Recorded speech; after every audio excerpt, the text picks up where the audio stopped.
ஒரு சிறிய கிராமத்தில் மாணிக்கம் என்ற ஏழை தொழிலாளி வாழ்ந்து வந்தான். அவனிடம் சொந்தமாக நிலம் எதுவுமில்லை. தினமும் காட்டில் மரம் வெட்டி அதைச் சந்தையில் விற்று வரும் சொற்ப வருமானத்தில் தன் குடும்பத்தை கவனித்து வந்தான்.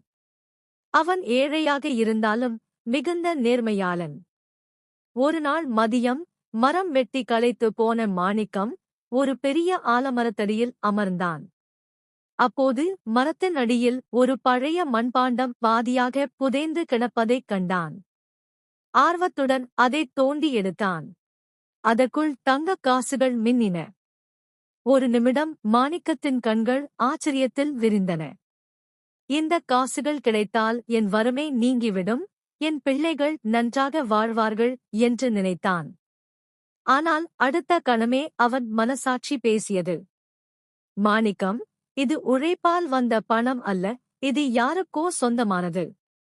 இதை நீ எடுத்துக்கொள்வது திருடுவதற்குச் சமம் என்று எண்ணினான்.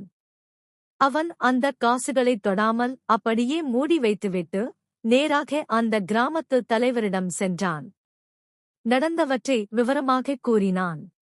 கிராமத் தலைவர் காட்டில் அந்த இடத்தை ஆய்வு செய்தார். அந்த மண்பாண்டத்தில் ஒரு குறிப்பு இருந்தது.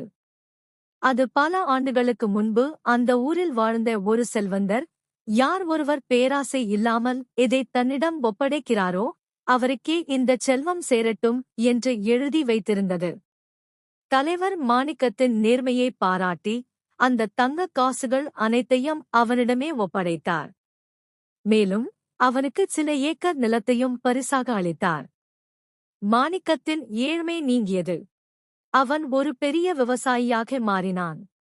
ஆனாலும் அவன் தனது நேர்மையையும் ஏழைகளுக்கு உதவும் குணத்தையும் எப்போதும் கைவிடவில்லை. நீதி, நேர்மை எப்போதும் ஒருவனை உயர்த்திப் பிடிக்கும்.